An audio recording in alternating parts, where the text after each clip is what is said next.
Actually, my I apologize. I've been Sorry, that in. was late. I was mentioning to Austin and the others just before this that I came to Hawaii first time in 1976. Then I came back and moved here to teach at Hawaii Loa College, then at HPU and Chaminade, um, and became part of the Libertarian Party in 1979 when I first came here. I started doing weekly commentaries on the radio for the Libertarian Party of Hawaii, and was chair for a few years, ran for the U.S. Senate. Actually, this is a little bit of the background of my wife and I. Lee is from China.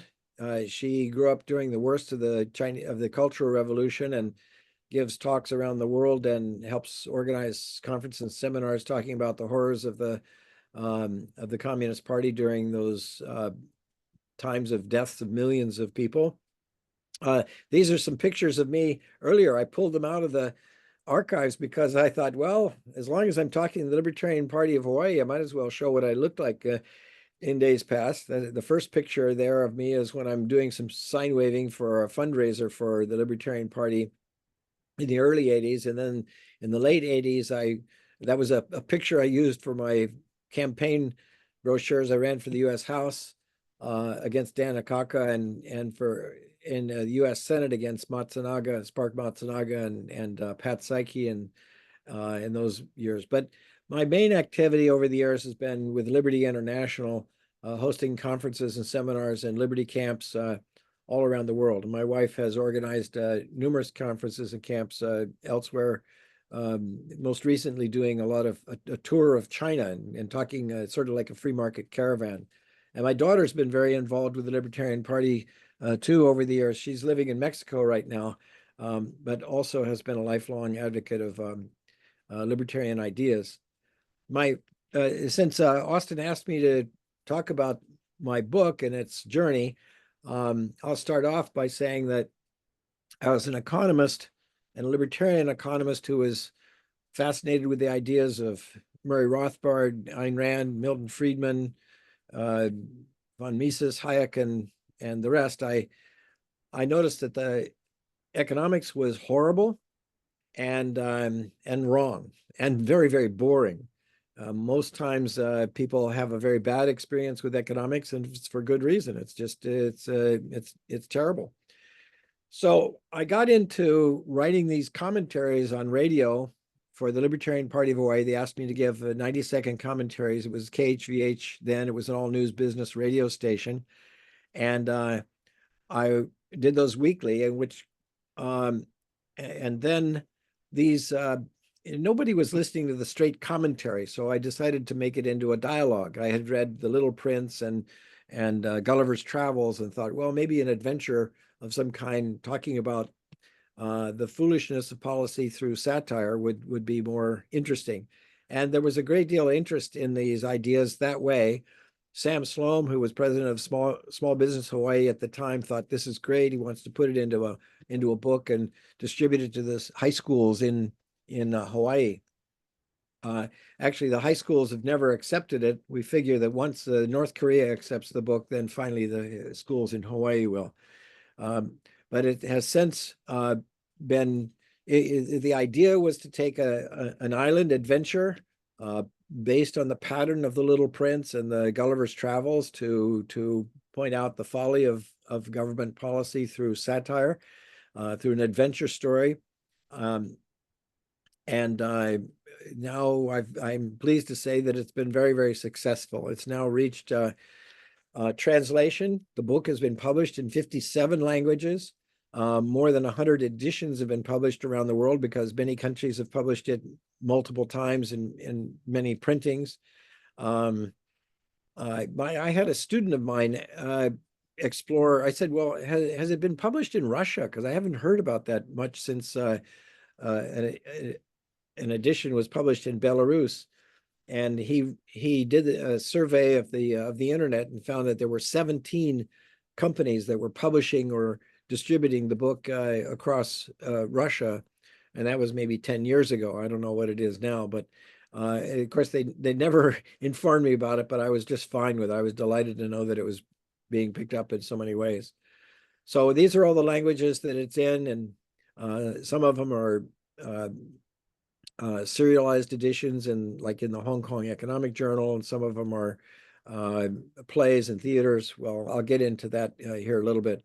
It's basically covers the globe for these 57 languages. Those are all the major languages, a lot of minor languages too, but it's basically being utilized in almost every country across the globe. Probably the only countries where I don't have distribution are in the dark blue areas there, but the rest of the world is pretty much familiar with Jonathan Gullible. The first international language actually was the Russian edition. A guy that I met in St. Petersburg right after the fall of the Soviet Union wanted to have it published there, and he published 5,000 copies of the Russian edition, which was a very early edition of the book. Actually, these are all copies of the book here. And this was a very early edition of the book that was published in St. Petersburg, Russia. It was the first free market book published there. And he asked me to write an introduction to explain such things as property and taxes. They had no experience with that in Russia at that time. And that philosophy of liberty that was the introduction to that edition was so well received that it became the epilogue of every other edition of the book after that. Then we have 3 editions in Spanish, 2 editions in Portuguese, 1 in Esperanto, a play that's been produced in Brazil in Portuguese. It's been published in Japanese by a number of people who, actually it was Toshio Murata who translated Human Action, von Mises's book, also translated Jonathan Gullible and had it serialized in the Keizai Seminar Journal. And it's been since posted online as a book available for there. We have used it in editions all across India and Pakistan, actually 6 publications in Pakistan, 3 versions in Urdu, 2 in Sindhi, and 1 in Baluk. And then in India, the Hindi and Bengali and English editions of the book. It's the first free market book that I know of that was published in Vietnam. In Iran, the Farsi edition in the lower center there is the Farsi edition that was published in Iran. The mullahs were asked to review it. Of course, they had to approve anything that was published, and they said, "Oh, this is just a children's story. Well, you go ahead and publish it," not realizing that it was a very, very strong free market statement against government controls. A number of other editions here in Thailand and Sinhala, Bahasa, Nepalese. In Nepal, we've published it in a variety of different ways, and even have a Braille edition that was published there. In Africa, it's been very successful in Somali, Kenya, the Nigerian Pidgin edition. Recently, a Chichewa translation has been done and distributed in Malawi. We've probably, and a French edition has come out in Burundi.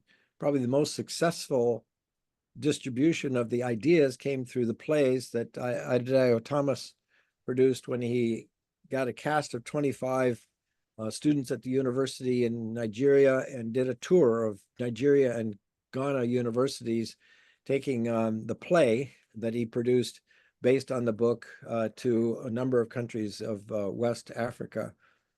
Also, it was picked up as a musical production in 2 countries, in Slovakia, where it toured all the high schools of Slovakia, and toured the elementary schools in Kazakhstan. Now, the elementary schools, they took selected chapters and made a very strong musical production out of those. It'd be fun to tell you about some of the messages that they were getting from that.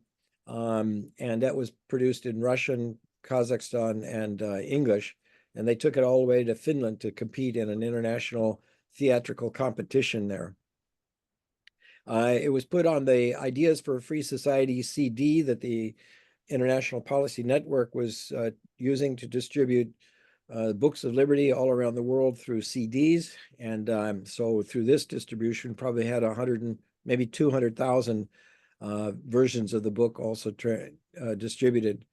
I've used it in this manner in hardcover, and in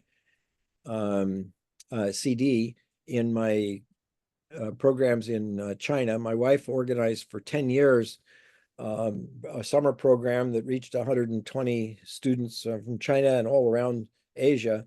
And I've been able to use the book, The Adventures of Jonathan Gullible, to convey a lot of basic ideas about free markets and free societies. These are the covers here of the first of the two editions that have been published in Beijing. Again, published by the publishing houses in Beijing, Satire, Fine, and also the Hong Kong Economic Journal there. This is the Boss magazine, serialized the book in English to the employers in Nepal, and then the Nepali translation was then published by Samriddhi, the Prosperity Foundation in Nepal. This is the Thai edition. The German, there are two German editions that have been published by the Friedrich Naumann Foundation in Germany, and they have been working on a Berber edition for Morocco. I would say that one of my greatest audiences, the most excited audience, has been among the women in Afghanistan. Khalid Ramizi, who's the executive director of the Afghanistan Economic and Legal Studies Organization, published the book in Dari. He's now working on, Dari is the largest language in Afghanistan, and he's doing a translation right now that'll come out very soon in Pashto. And now the women in Afghanistan, as you know, under the Taliban, have been secluded in their homes and isolated, not able to go out, carry on with their professional careers and all. But they've been reached through IELTS in a program to read the Jonathan Gullible and discuss the ideas. You can see the hands that are up for the discussion that we had there from all these women in Afghanistan, very excited about talking about these ideas. And I would say that one place to find out a lot about them is to go to the Jonathan Gullible website. I'll show you that on another. Yeah, here's the Jonathan Gullible website.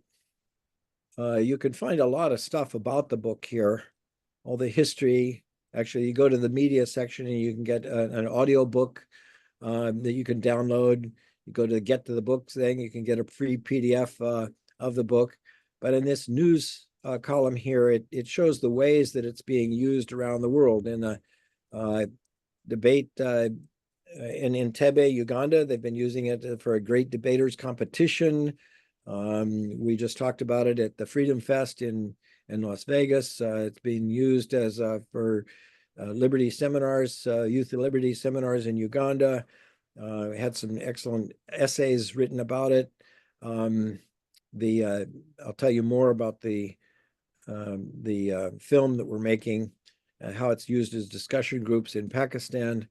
Let's see, a free workshop in Japan about the book, Spain, Afghanistan, essays, Mongolia. At any rate, this is my daughter and with the group of beauty pageant contestants in Uganda. And there we were talking about Jonathan Gullible as well.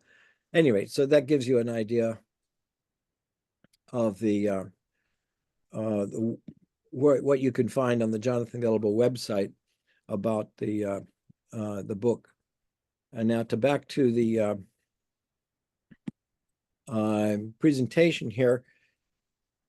That epilogue was turned into an animated film by Carrie Pearson, a friend of mine from Canada, who liked the epilogue and decided to put it to animation back in the early 1990s.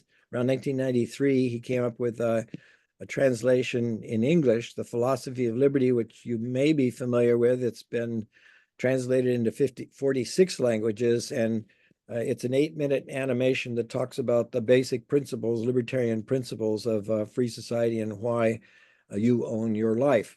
And this has been modified by others in a variety of formats in Korea and Utah and Mongolia and so on. So that I recommend to you as well. Some people have looked at it as not only putting it on a CD, trying to make a board game out of it. We had some suggestions of making it a graphic novel. We haven't yet done that, but it is something that could be put into a game. My Students in Free Enterprise Club on campus produced a Jeopardy game based on that to sort of test people who have read the book. It's won numerous awards for excellence in economics education. The first Leonard E. Reed Award from the Foundation for Economics Education. This was presented quite some years ago by Mark Skousen. And then it also received the Levy Award for Excellence in Economics Education, Grassroots Institute, numerous tributes. And I'd say that I'm most pleased with the endorsements. We have the endorsement of Milton Friedman, Walter Williams, Steve Forbes, Mark Skousen, and John Stossel. And we've got an ongoing international readers, Jonathan Gullible International Readers Group that meets once a month online to talk about ideas and how they relate to the chapters of the book. And here there's Fatima Ayaman in India, who received the Students for Liberty Award for her activities in hosting Jonathan Gullible readers groups all over. The main point of this whole book is to convey, well, it uses humor. One of the books that I'm most fascinated with is Hammer and Tickle by Ben Lewis. Basically jokes that brought down the Soviet Union. I mean, it's a fascinating book about talking about how tyrants hate to be laughed at. They can deal with rebellions and protests and coups, but they cannot deal with humor because it spreads throughout the country and undermines their sense of authority. So throughout the Soviet Union, the leaders and in China, they used to always attack anyone who tried to laugh at them, who mocked them.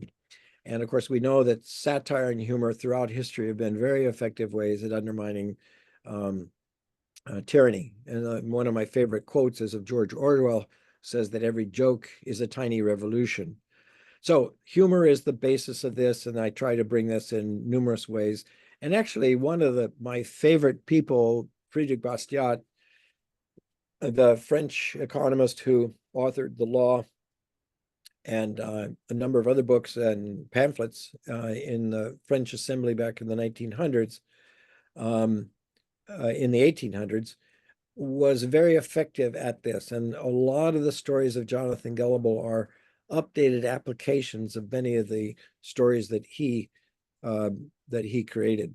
The broken window fallacy, the candlemaker's petition, and so on.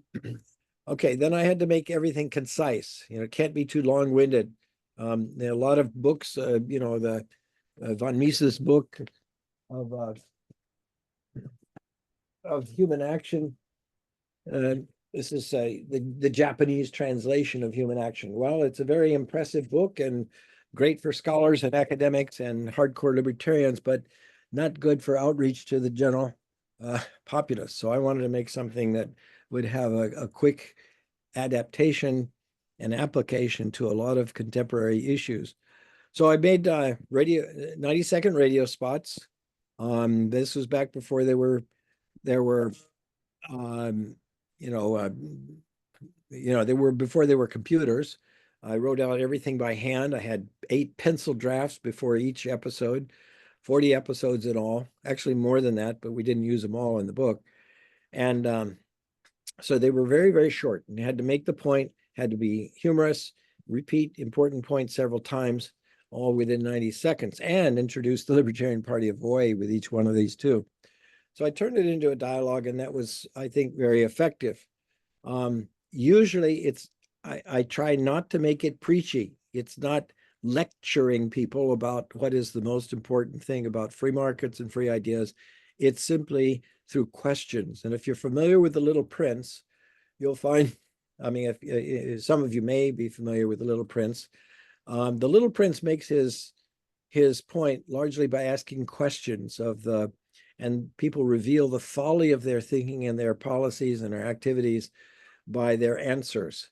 And it's in this manner that the book was written, primarily through questions. Then at the book, we've created an educator's edition of the book that has references, background, commentary, an index of all the hundreds of concepts of economics that are portrayed in the book, and a lot of questions at the end of each chapter, which bring out the most fundamental concepts. Now, the educator's edition was largely the idea of Jeanette Eldridge, who I'm trying to show her picture here. She lives in South Africa, and she did the most to help put together this educator's edition. She believed it wasn't enough just to tell the satirical story, but it was to give other people insight about the background and meaning behind these stories. Most important, of course, is the message, and the message is derived from a lot of my own readings. I'd say some things are unique to my thinking, but most of my thinking is on the shoulders of giants, and that's from all of these other free market thinkers. Milton Rose and David Friedman, I hold in very high esteem. Ludwig von Mises, Rothbard, Walter Williams. I'm fascinated with Francois Quesnay, one of the physiocrat from the 1700s that was one of the first to come to the idea about laissez-faire economics. Friedrich Hayek, Adam Smith, Dostoevsky, John Locke, Lao Tzu, Aristotle, Ayn Rand, Julian Simon, Walter Block, Henry Hazlitt, Friedrich Bastiat, and Henry David Thoreau are some of my you could say that I've derived the greatest lessons from. And then I apply all of the ideas to various stories throughout the book.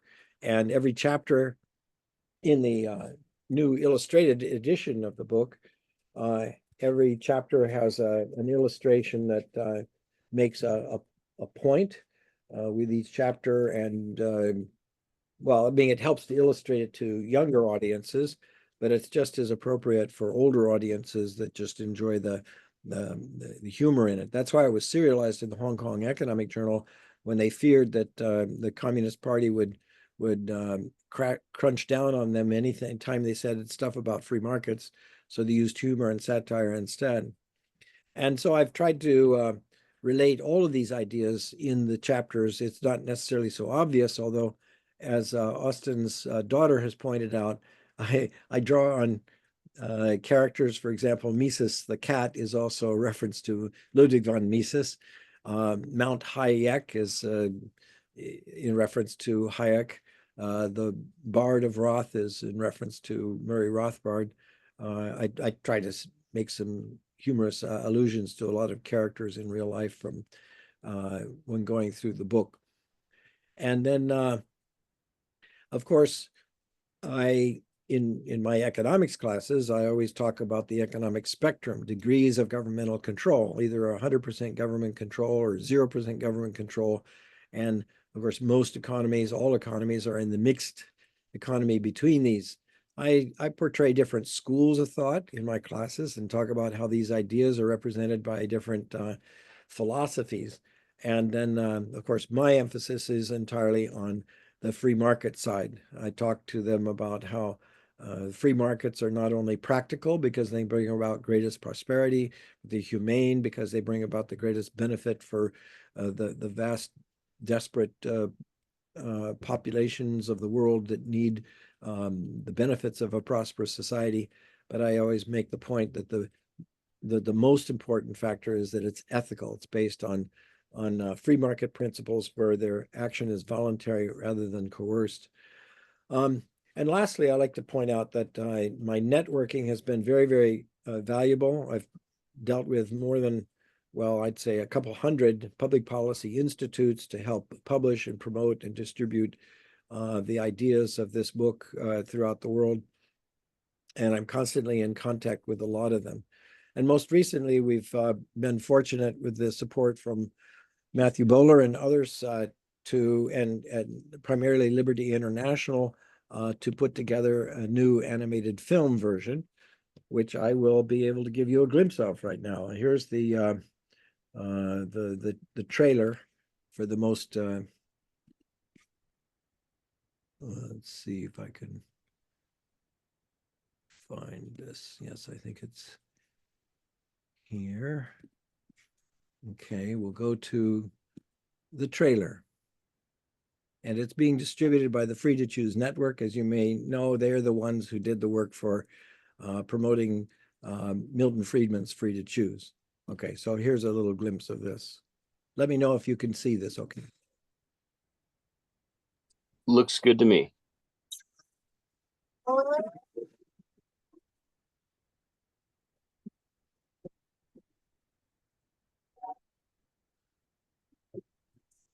Jonathan, wake up.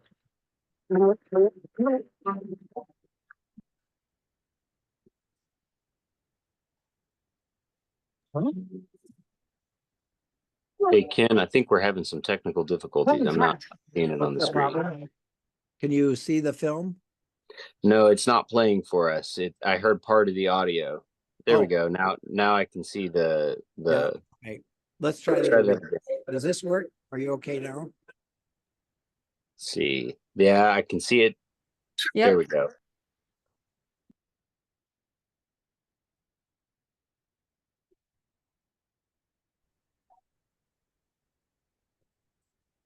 Jonathan, wake up. What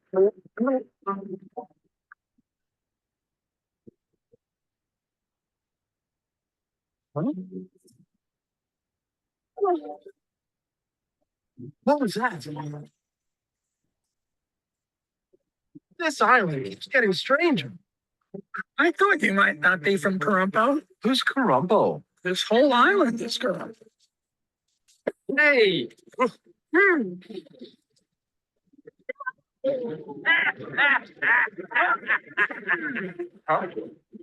Welcome to Corumpo's Two Suits. Whoa! Huh?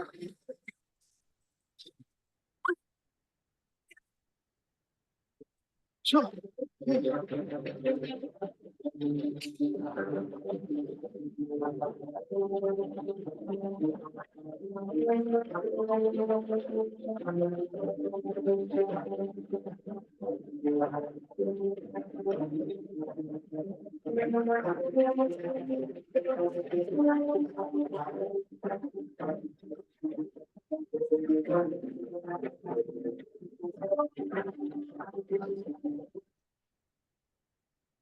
Okay, so that brings us to a conclusion, and you may have recognized some of those names of people we've had be the character voices in there. Tom Woods, Robert Anthony Peters, Joanne Skousen. My daughter is one of them. Johann Norberg, Walter Block, he's the old fisherman. Anyway, so we've got a lot more episodes to come up. This was the first season that's just completed, and this this Thursday. What is the 5th? Maybe it's Friday. Friday is the 5th. And that's the day that the Free to Choose Network, that's Thursday, is going to release it on YouTube. So you can view the whole first season, 8 episodes of The Adventures of Jonathan Gullible. And, give us plenty of feedback, see what you think. If you like it, help support us. I have a question. Yeah. Ken, I have a question. I noticed you faced some criticism on your characterization of the Japanese education system in Shogun's Ghost. How do you respond to that feedback? Yeah, glad you brought that up. That's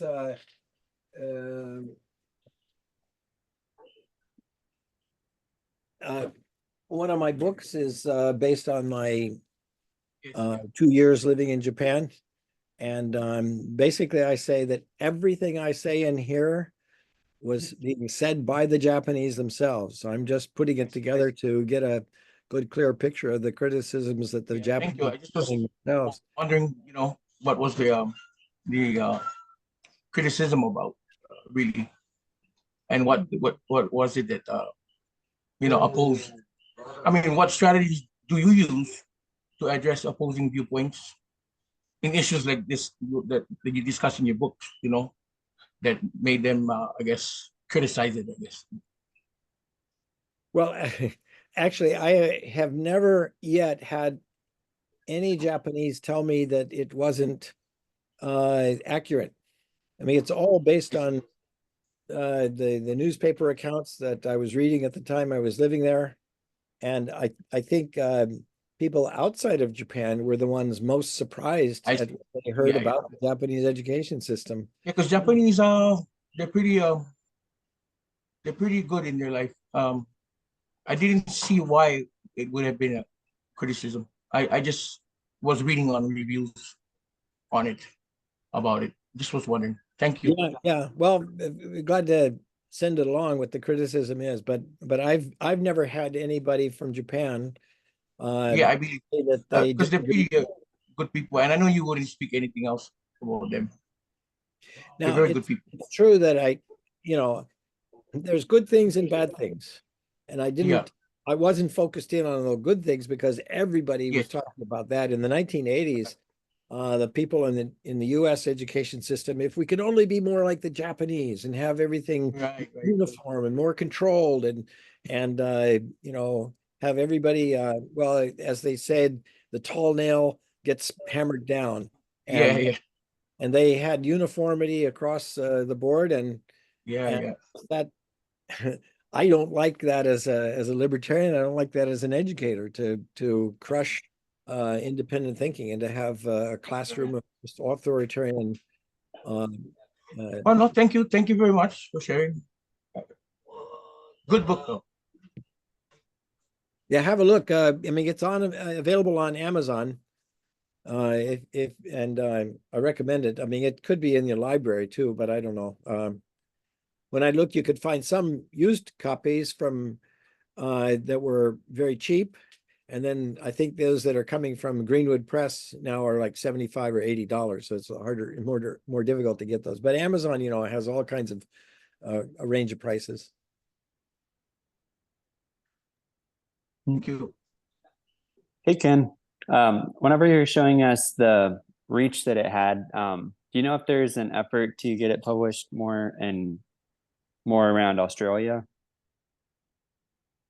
Good question. No, I mean, I know some libertarians down there, some good organizations. Ron Manners and his Moncall organization, but they've never picked it up and done anything with it. So yeah, I don't know why. My contacts there are just acquaintances, but I've never made any effort to have the book distributed there. Ken, Hey. oh, sorry, go ahead. I can wait. I was just gonna formally open up for Q&A, and really I wanted to thank you on your presentation. Just absolutely outstanding, awesome, really cool to Thank you, Ken. Yeah, that was awesome. I'm totally impressed. Before we keep on going with the Q&A, we're gonna I just wanted to ask, is there anywhere that people can go if they want to support your work or want to get involved? Is there anywhere that you direct them? And then after that, Wahi, why don't you go ahead and take the floor? I yield. Sorry, Austin, I jumped ahead of you. No worries. This is a good question.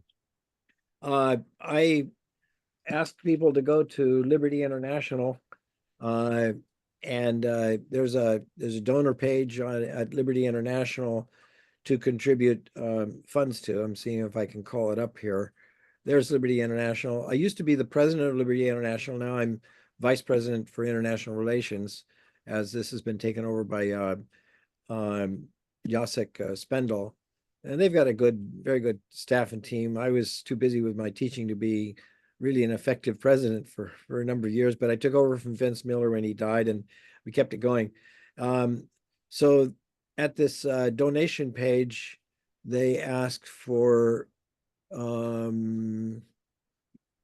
where you can donate to the Jonathan Gullible projects here, I think. Let's see, somewhere in this page. Let's see. Well, Yeah, maybe if you push donate there, and then let's see. Oh, for the specific fund, you can go to the Jonathan Gullible book translations, or the Jonathan Gullible cartoon. So that's if you want to donate funds, and I very much appreciate that, because right now we're at a hiatus between, we've finished the first episode and the first season, and we've got 2 seasons yet to go, but it'll take a substantial amount of money to do it. For other kinds of support, I really welcome all kinds of things. We can use more translations, we can use more distribution. I've been asking some friends of mine, Fred James, whom some of you may know because he used to live here in Hawaii, and Howard Blitz in Utah, to help distribute Jonathan Gullible in the US. And I'm sad to say, other than Amazon, I've had no distribution in the United States. I mean, it seems to have gotten much more effective distribution around the world than in the US. So if anyone would like to help distribute it here, or can think of some ways to promote it, I'm more than open to that. Awesome. Well, Ken, I just want to congratulate you. I remember, what, 20 years ago or something, we were sitting with Michael Powell trying to figure out how to animate this thing, and we had someone trying to do a clay animation. And anyway, I'm just so happy that you've finally figured out how to get this done.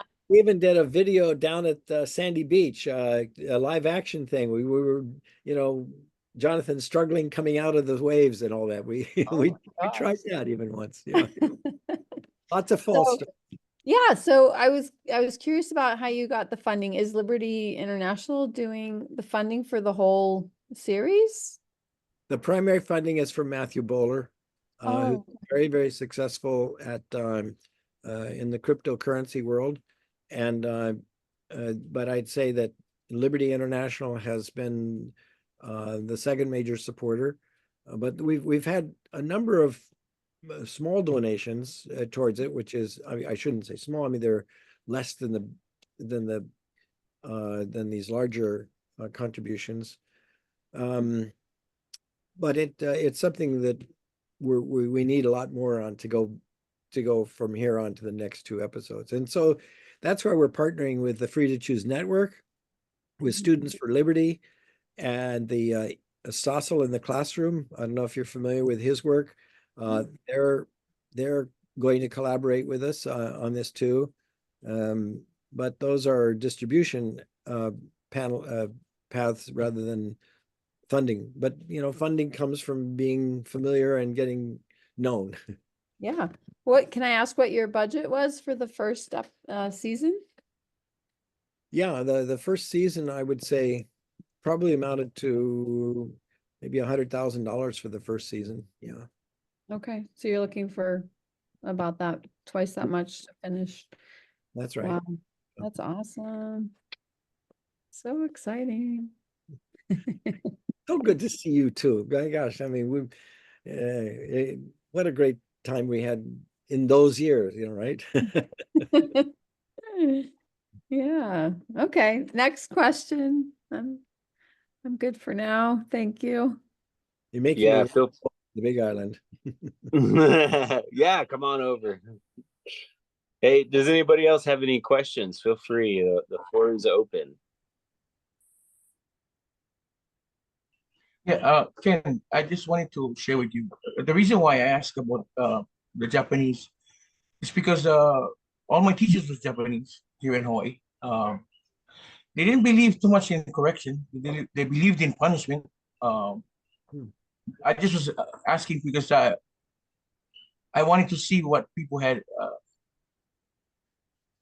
that criticized it that much. I guess I was reading, reviews where the outside, like you said, it was the outside that of Japan, because Japan, I've been to Japan, and Japan is they're very in order there. They don't speak loosely. Yeah. Yeah. Thank you, but thank you. I was teaching 2 years at Hakodate University and at Hokudai, the Hokkaido University. And um, well, I found everybody very, very polite. The society was just marvelous to me. Yeah. I would say that they were less generous towards Koreans and Chinese than they were to Westerners. The gaijin got treated royally, but others, there was a lot of taibatsu and ijime. Taibatsu is corporal punishment, very severe, Yeah. and ijime, which was the bullying of Which I had in my time. upon students, and it was so harsh that there was a very high suicide rate among junior high kids and elementary kids. And it was the stories I was hearing from my students and then was coming out in the newspapers sort of for the first time that motivated me to write this, because my heart goes out for students a lot if they're have a very, very tortured time. And even though on the surface things can be very, very polite and appear very calm, there can be a lot of turmoil beneath the surface that was, I mean, that's true anywhere. I mean, you go to some local schools and you can find that some kids are getting bullied and battered, and there's sometimes suicide here too. But I found that it was very, very much repressed. Anyway, yeah, I mean, it's thank you. Yeah. It was interesting. Thank you. Mhm. It's interesting to note that the bullying and suicide and taibatsu occurred as long as it was in the years of school that were mandatory education, the junior high Right. school. They did a lot of heavy studies. That's right. And then and very intense studying to get in the college exam. Yeah. But then after it was no longer mandatory education at high school where they didn't have to go, the taibatsu and bullying and suicide dropped off tremendously, which suggested to me that people were under pressure because they had to be in this sort of environment. If they were allowed to go off into a different path, the pressure was diminished. Yeah, that's good. Austin, I see your son there too. Is that your son? Yeah, he's got a question. Good. What inspired you to write Jonathan Gullible the way you did? You should say your name next time. Yeah. Okay. Introduce Yeah. yourself. And what was your sister's name? I wanted to remember that. Zaylee. Zaylee. And this is Silas. Mm-hmm. Cyrus. Okay, good. I'll try to remember that. Silas. Stylus. Okay. Yes, sir. I had just read The Little Prince and Gulliver's Travels, and I was really impressed that very profound and fundamental ideas about human nature and philosophy could be conveyed in a simple, fun, and pleasurable way that was not preachy, not telling people what to think, which is all too often the atmosphere of a classroom where teachers give out orders in an authoritarian circumstance, but where you just simply ask questions. The more, you might say, the Socratic method. You ask questions and people come to realize their path and philosophy by self-discovery, but it's guided by good questions. And that's basically, Jonathan Gullible doesn't tell people what to think. He's discovering all the way throughout the book. It's only at the very end does he finally come to conclusions about himself. That's where the philosophy of liberty is portrayed. Good question, though. Very, very good. Mm-hmm. Did you read it? You read the whole book? Yeah, it was great. And okay. Did you narrate it? I'm just curious. You did a great job. We put it on an audiobook and we all listened as a family. So it was really fun, really awesome. Yeah. Silas here is writing his own book. Actually, he's doing a pretty good job. I know that's kind of an inspiring thing too. So, I'll tell you, if you and your sister would like to maybe co-author a review of the book, I'll post it on the Jonathan Gullible website with your photos. And I would like nice. That. How does that sound? Awesome. Thank you. You guys want to write a book review? Yeah, great. Yeah. All right. That's awesome. Thank you. Be as blunt and honest as you want. I promise I'll post whatever you say. But without Okay. except spelling, but I'm sure your dad watches the spelling. Yeah, mom especially is actually she's not a Nazi on anything except grammar. Yeah, yeah. Oh man, this is really good. I'm really glad. Are there any other questions for our guests before we move on to other discussions? Yes, I was wondering more, since I'm a production geek. Is your production team from Hawaii, or did you, is it an international team? How did you, like, are you the executive producer? Or did you have a writer write a script for the animation? It's a I'm kind of curious about all those questions, and if the book is kind of directly translated, like the first 8 episodes, are those like the first 8 chapters, or all of that? yeah. Here is I'm gonna share this with you. It's the Why are photographers ditching their expensive camera? yes, we have an international team. Hope I'm still there. Okay. I'm gonna share because we made a little video about how we made the film, and that goes directly to the question that you Oh, read here. And so here's this how we created an episode, and this tells about the whole team. Let me just get past this. This NASA super zoom lens. Because Okay. How we create an episode of The Adventures of Jonathan Gullible. It all begins with the script. After the writers exchange ideas and shape the script, it undergoes approval, and the 5 phases of pre-production are initiated. Storyboard. A storyboard serves as a visual representation of how a story unfolds, scene by scene. It comprises a chronological series of images accompanied by notes, acting as a roadmap guiding the storytelling journey from start to finish. Background design. Background design, encompassing both drawing and painting, establishes the stage and atmosphere for a scene in the entire setting. Character design. Character design involves the creation of characters for animated productions. Starting as a concept, the designer sketches, colorizes, and generates the character's turnaround. Voice recording. Once the character traits are defined, the voices that bring them to life and express their essence are recorded. We guide the actors to ensure their voices capture the character's core. Music composition. Composers write original music tailored for the animation, reflecting and communicating the atmosphere, character emotions, and the story. With the storyboard, voices, and music in place, the animatic editing process begins. An animatic is a rough visual preview of the animation, synchronized with voiceover and/or music, showcasing timing, pacing, and frame compositions. With character design finalized, the process moves to rigging. Digital rigs, akin to virtual bones, joints, and muscles, enable models to move. Riggers create individual elements and hundreds of control points for animators to use in creating poses. Once the animatic is approved, shots are separated and sent to animators, along with the rigged characters and backgrounds, marking the commencement of animation production. Upon completing animation and incorporating backgrounds, the focus shifts to scene composition.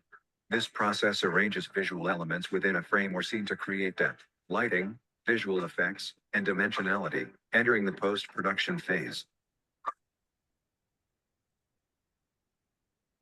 Finally, with all takes composed and edited, the project proceeds to sound post-production. Audio post-production encompasses various stages, including sound design, sound effects, Foley, ADR, sound editing, audio mixing, and mastering. And now we can say we completed an episode of The Adventures of Jonathan Gullible. Wow, that's really great. It looks so professional. And I'm really curious, did you use AI at all? I mean, even that little narration sounded a little AI-ish. Okay. It's been used to develop the concept, but like we'll say, okay, show us a scene at the docks with the ships out and this is the setting and so on. So then AI creates actually fantastic images, and then they say, okay, well, this is the basic thing, but let's change this and change this. Then they sketch it out and then do the animation, so that's all done by hand, not by animation. But yeah, some initial images give us the ideas, and that's easily in fact, I don't think it's long before everything is just going to be done by AI. Our team is mostly from Argentina and Ecuador, India, and our Liberty International is mostly headquartered in Poland right now, with the board of directors mostly in the US or Spain. And by the way, I do want to encourage everybody to think of coming to our Liberty International World Conference in Dallas, Texas, this November 15 to 18.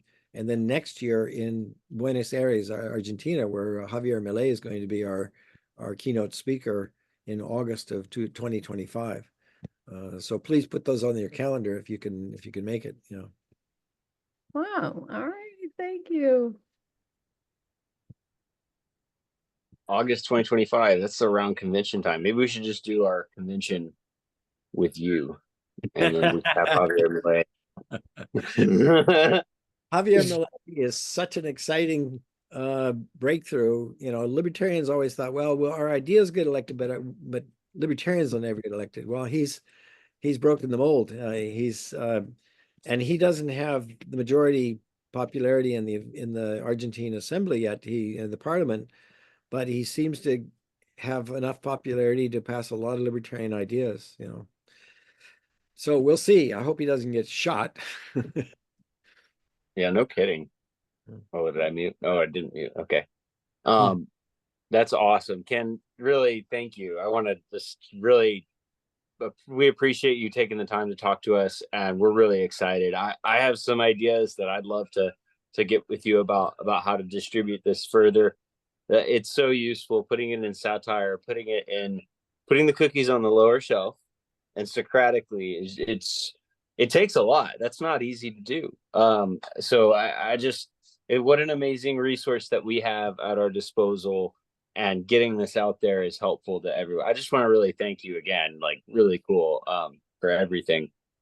I think we're going to move the discussion along a little bit, and we're going to cover a couple more topics, including the primary. One thing that we can close it, we can cut it. For those of us watching on YouTube, we might end it here and put this portion of the conversation in a separate video. As far as what we're doing, something I wanted to announce to everybody, and we're going to be doing some more announcements about this, is we just adopted it and developed a new fundraising model for the LPHI called cost commission fundraising. And what we're going to be doing is counting a prefigured cost in funds that come in, right?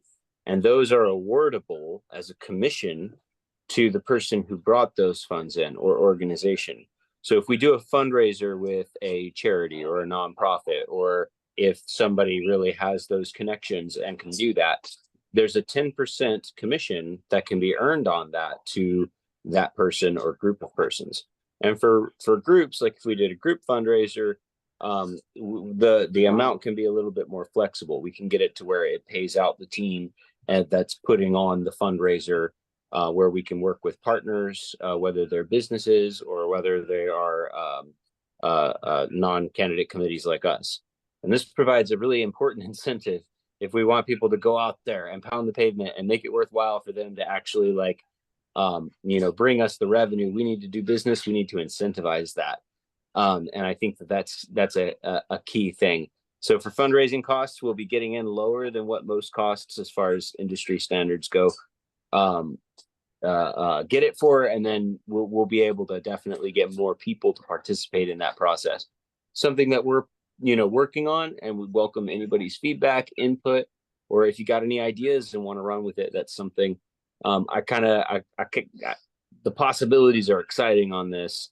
Our EC took this question to the Campaign Spending Commission, and we basically took our idea of what we wanted to do and talked to them about it, and they gave us a green light and told us how basically we got to file it. So we're good to go, and we're really excited to start implementing this. If there's any questions about that, happy to answer. Otherwise, we can move on to the next topic. We'll see. Do I see anything? Don't think so. No hands. And thank you for your time, Ken. Sure, yeah, go right ahead. Yeah, thank you, Ken, for your time and sharing. Oh Mahalo. yeah, absolutely. Absolutely. Is it okay for Um, you to stay with this meeting, or do you want me to? Oh yeah, no, stick around by all means. You're an MVP out here. We're happy to have you. So, okay, primary. Does anybody want to start?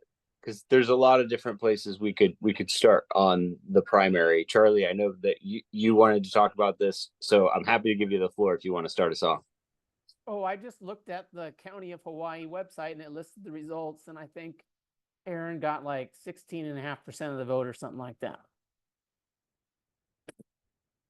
And I don't know about the other candidates were similar, like Fred Fogler, something similar, but that's about all I knew, and let you take it from there.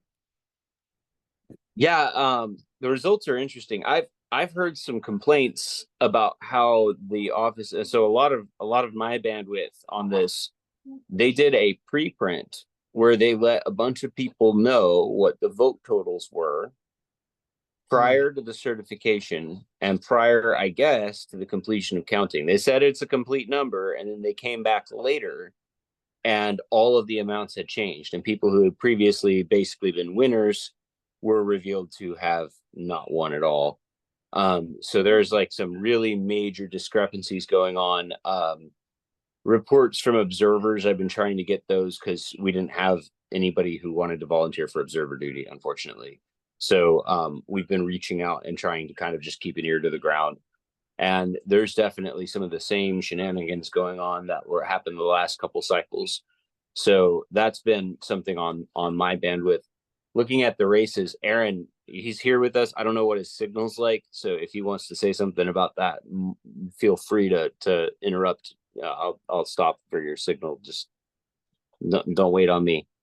But yeah, obviously in our race, we don't really have to worry too much because we don't have too many candidates fighting over the same seat. So we kind of automatically get to advance, which is really nice, especially, look at what happened in those nonpartisan races. Just, it's kind of an aside here. Like the mayoral race of Oahu, I guess, was decided in the primary. And, like the turnout in the primary is so tiny compared to the general. Most people don't know that the election is being decided in the primary. Right. And of course that would change the results. But we have a real problem, in my opinion. A lot of my bandwidth right now, they've changed massive overhauls to our election laws like 3-4 years in a row now.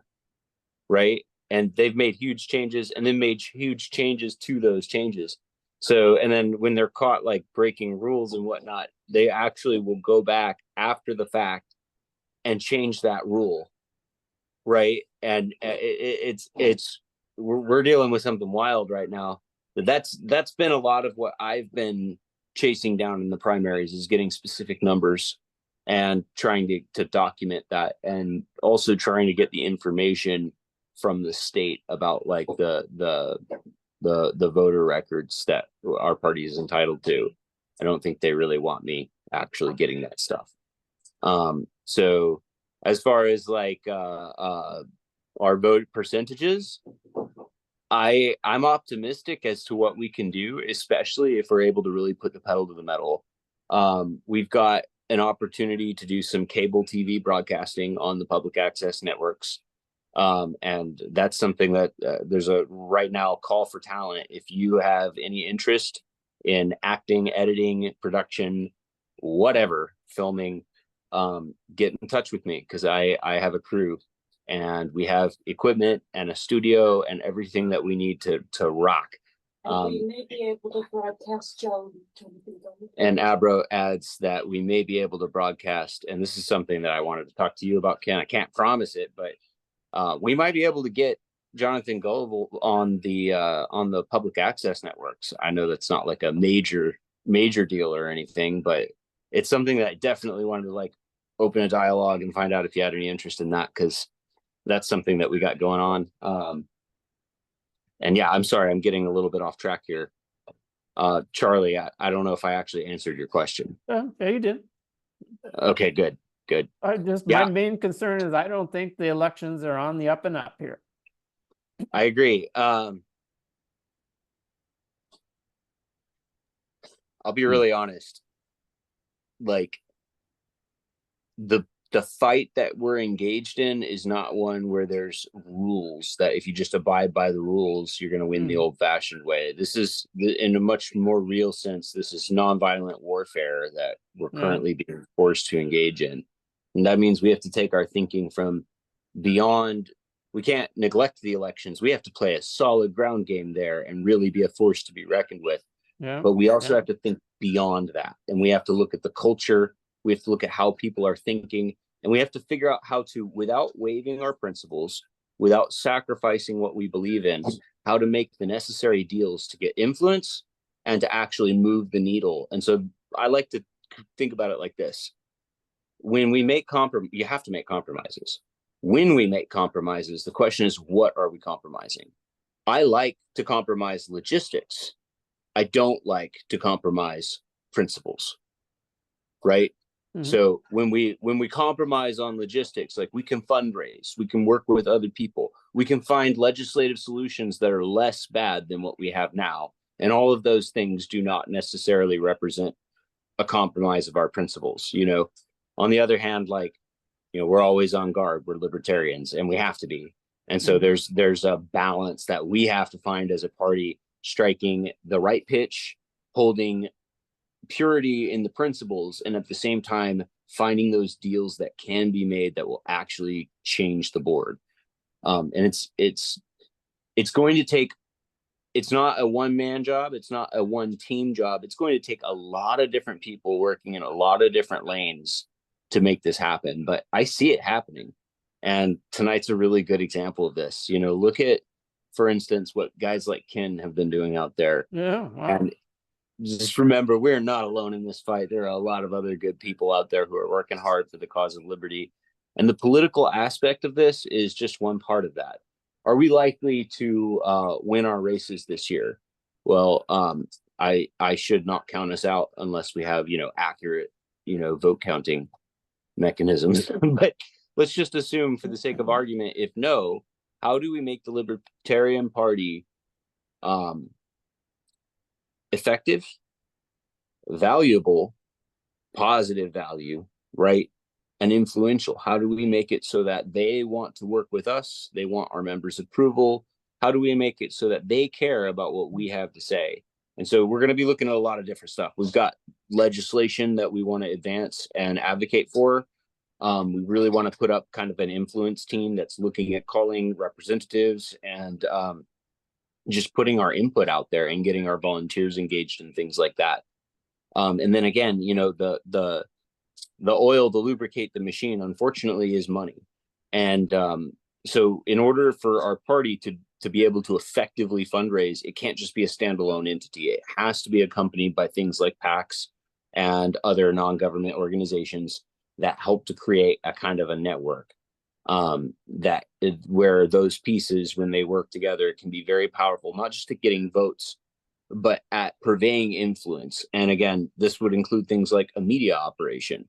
And we're all kind of seeing, you know, little parts of this even just tonight in this meeting, which is really cool. So there's a lot coming together. The timeline. So in a perfect world, it's 6 months ago, and today all of the accomplishments achieved today were achieved 6 months ago, and we're ready to just raffle stomp the election. But unfortunately, that's not the case.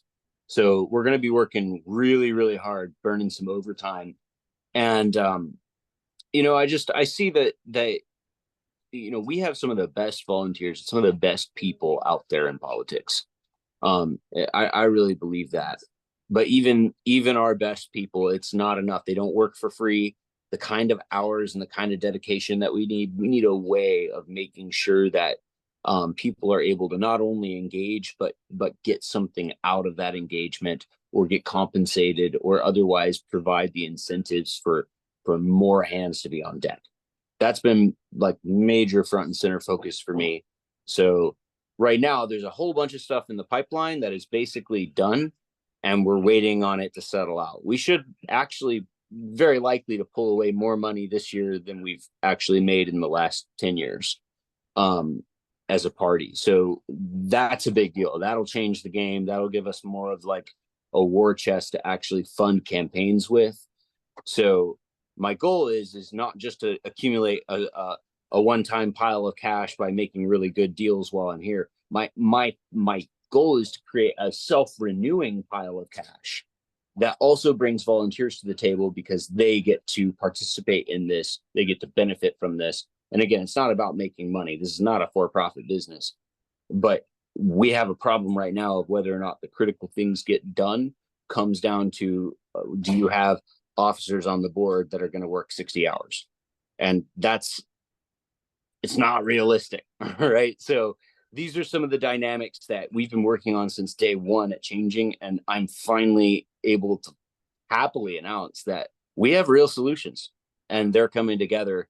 And soon you guys are going to see the results of this, not just in these meetings, not just in the election, not just in the narrow world of politics, but hopefully bursting onto your airwaves and onto your television channels and into your friends' mouths at family dinners and all of that good stuff. So I'm going to yield because I've already done too much talking. Okay, cool. But yeah, if anybody else wants to throw anything out there about the primary election or the general for that matter, feel free. If you have strategy or feedback or something you want to see, one of the things we're working on is like we want to try to throw together a debate for candidates, since apparently the media has decided those don't matter anymore. Gives us a free opportunity to film a cool debate. We've got a studio, we got a place to record it, we got the equipment, quality sound and video, and an actual studio with lighting and all of that, an area for a live audience. We could make some really good money selling tickets to something like that and doing fundraising for a local debate for our candidates. So these are some things, just gonna kind of wrap. Sorry, I just said I was going to yield the floor, and here I am talking more. But those are the kinds of things we're going to try to get done between now and November. And it may just be a dry run. You know, we may be kind of dress rehearsing for next year, but we're also writing manuals for everything that we're doing. So if I'm not your chair next election, whoever is, they will have step-by-step instructions on how to not screw up this job. So yeah, absolutely. Anybody else want to chime in on that election? Yeah. I mean, there's a lot. Hey, feel free. Real quick. Since right now you and Aaron are running, and I guess this kind of goes into a little bit of what you were just talking about too. I know we were talking about winning. We were talking about if not winning the election, at least ideas will win. Now that the primaries are passed and it's going into the general, what sort of strategies are you and Aaron doing to engage the public more and even engage people you're running against? That's a good question. Thanks. Okay, so some really big questions. I've thought about this from the perspective of issues. Like, biggest issue across the board, everybody's worried about the cost of living, right? So one of the biggest contributors to that's kind of low-hanging fruit is the Jones Act. I have a novel solution to this. We just need one non-U.S. port in the islands. And that just means we need to listen to Prince Kuio's plan of self-government for the Hawaiian homesteads.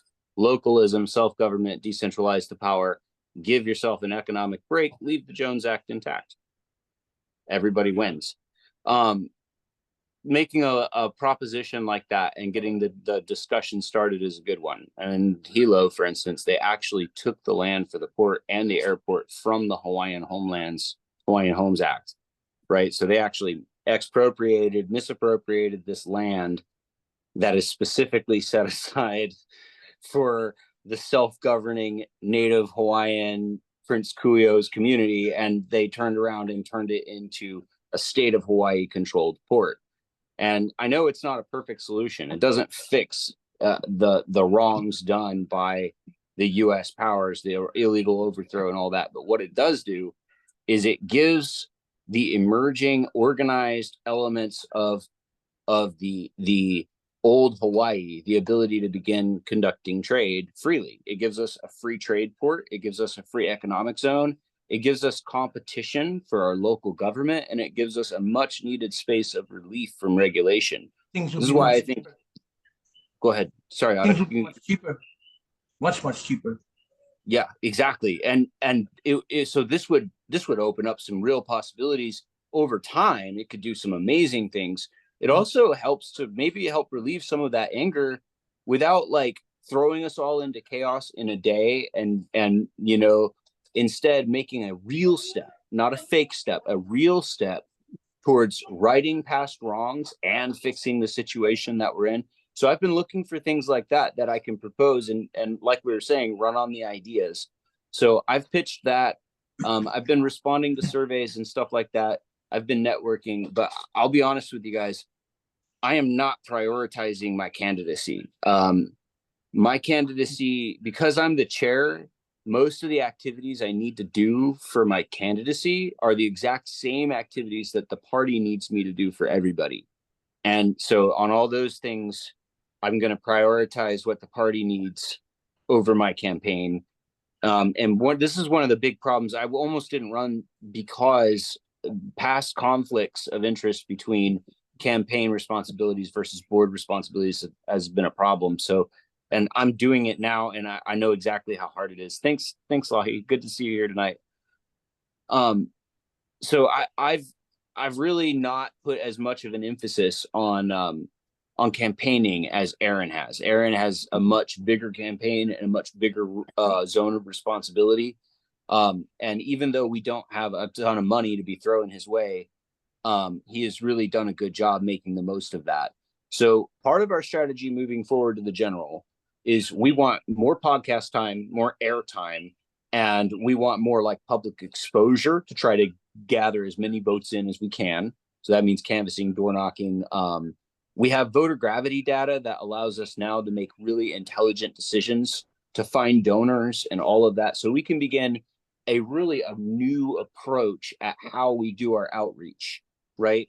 And then finally, in-person stuff at like the college campuses and working with groups, again, like I mentioned, Young Americans for Liberty. It sounds like they're not so interested in working with the HRP as they are with us, which is kind of interesting. I don't know if that's actually true or if they're blowing smoke in my ear, but there's a lot of different elements on this. Most of them are things that if we just throw spaghetti at the wall and try what we can, it may work, it may not. There's no promise and there's no permanency. And next election cycle, the candidates will have to do the exact same thing. So instead, we've been working on trying to make sure that whatever we do, we're able to duplicate, and we're able to have other candidates walk through the exact same process. And unfortunately, again, a lot of this shipwrecks on one thing, which is fundraising. So we spent a lot of time working on that. I don't want to speak for Aaron. I'm mainly speaking for my own campaign, and on my own campaign, it's not a super active campaign compared to what it could be if I wasn't running the party. So yeah, that's I hope that answers the question.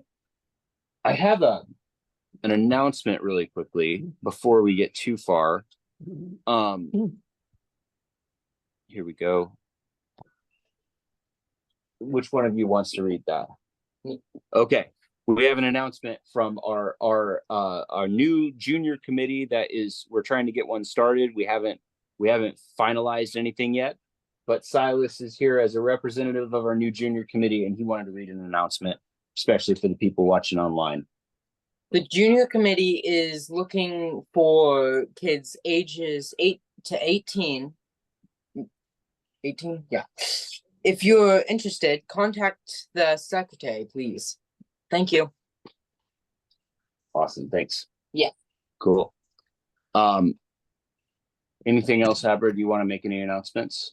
I'll open the floor for any other questions. We can go through the upcoming agenda real quick, and then I think we're hitting our time limit here soon.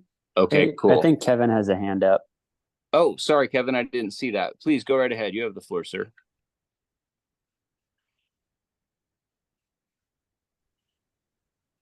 Thank you. And I noticed Charlie has his Chase Oliver shirt on, and he sent out an email a little while ago about looking at immigration a little differently as a resource rather than a battle that we seem to be losing. And I thought that was kind of consistent with, I guess, one of our statements that we make on a regular basis, that ideas get elected, even if our people don't. But a different look at our border would be, I think, a refreshing approach to the battle that we don't seem to be winning, and it's costing us a lot of money. So just wanted to share that. And you had mentioned earlier spaghetti. I'm not sure how you use that, but when I disappeared from the screen, we had spaghetti for dinner tonight. So it's nice to block the video. And my wife makes great spaghetti. Maybe one day we'll have some of you over here. You take care. Thanks for letting me share. Kevin, it's always a pleasure to have you. Thank you for sharing. Yeah, I know. Sometimes I throw spaghetti at the wall just to see what sticks. But yeah, I'm really glad. Thank you everyone for being here tonight. This is really good. All of you are kind of power members, and we're really glad that you're with us, and really glad that you're paying attention. And Ken, really, like, we're so grateful that you're here and that you're hanging with us. It's a real honor. On our combined business meeting coming up, that is Monday, September 9th at 7 o'clock. That's usually on Tuesdays, the first Tuesday of every month, but we had a scheduling issue this time around. So that will be on Monday, and that will deal with so like our cost commission fundraising and other things like that. If you're on any committees or if you want to be, this is a great meeting to attend. We'll be taking care of executive business there, but we'll also, like, it's more of an open. The PR and financial combo right now. Exactly. So we'll be dealing with stuff from our media operations to our fundraising programs, and kind of a more open forum so we can all talk about it, compare notes. And it kind of lets the executive committee mingle with some of the other committee groups that are around. We have a candidate committee meeting, which is a new committee, Tuesday, September 17th. We'll probably also be doing the members of the executive committee will be there too, so we can make decisions and all of that. That'll be for coordinating and recruiting and building up candidates and their campaigns. We have our official executive committee meeting at Tuesday, September 24th. And then the next general membership meeting is next month, October 7th, Monday. And we'll try to line up some more like cool fun events like this. So we'll keep it fresh and keep it interesting. And yeah, definitely, Ken, I want to make it a point that at some point between now and next GM meeting, I want to reach out to you and talk to you about doing more distributions here domestically, and about how we can do that, because you've given the libertarian world a real gift in this, and I want to use it. So thank you. I'd like to say too, I did look at Lee's presentations, and I'm super excited to have her as a guest soon, but I'm trying to work that out logistically. She should expect an email in the next couple weeks though. Excellent. Yeah, if she's comfortable sharing and able to share with us here, we would love to have her, and have whatever format you guys want. Just feel free to reach out. Our doors are open. So, all right. Is there anything else, or are we ready to adjourn? Anything else? Feel free to pipe up. Otherwise, I'm gonna. Great to see you guys. Meeting is adjourned. Thank you, everyone. Before I close it down, I'm gonna leave it open for a few minutes. So if you guys want to hang out and chat, you totally can. Or if you want to leave. Thank you, Ken. Much love. Yeah, Take care. thank you. Thanks, Kevin. Thank you. Austin, Ken. And get your copy of Jonathan Gullible to pass along to somebody. Yes. Yeah. Yes. Okay. 100%. Leave it like a Gideon Bible in a hotel room, and I'm thinking about getting it in Spanish and Arabic to send to my daughters because she's brushing up on her languages. So yes. Oh, we should get the kids a Spanish version. I can show you the Arabic version here if you want. Let's see. I actually just bought it during the presentation, so I'm going to read it and then I'm going to send it to my nieces. Ooh, we should find out if we can get a Olelo version. Get like a Yeah. Hawaiian. Yeah, Hawaiian. like seriously. Has it been translated to Hawaiian yet? No, it hasn't. It hasn't. That'd be a good one. That would be the bomb. That would be great. Undermine the one-party state. Yeah, really. Talk about a blow to the state government. Like that would be it. Translate Jonathan Gullible into Native Hawaiian. Otto, you and me, we need to get together on that. Yeah. You know the language. You know the language better than most. Yeah. Actually, Ken, I had a question real quick. Yeah, sure. For teaching economics in Hawaii, how has that been? Have you ever received any pushback or pressure for like certain types of views to teach out here? No, not at all. By Okay. the way, I just put in the chat the link to the Jonathan Gullible website. You can get a free PDF of the book there if you want, and the audiobook. No, actually, when I was hired by HPU after I had run for the U.S. Senate as a libertarian and was all over the news and Olelo and debates and everything, and I was doing these weekly commentaries representing the Libertarian Party of Hawaii, both on KHVH and NPR, KHVR, and so they knew who I was. I was hired by a guy whose son was a libertarian. He was very respectful. Chat Wright, who was president of Hawaii Pacific University, was very actually, he told me he agreed with me most all the time. There were a couple things he disagreed with, but he was very supportive. And I've never had any bad vibes from the other faculty at the school. The faculty have been very respectful and appreciative. I've had clubs on campus, the Reason Club, that I met with students to let them develop and think about, host speakers and talk about these libertarian ideas. I had the entrepreneurship club on campus that was developing new ideas for businesses and so on.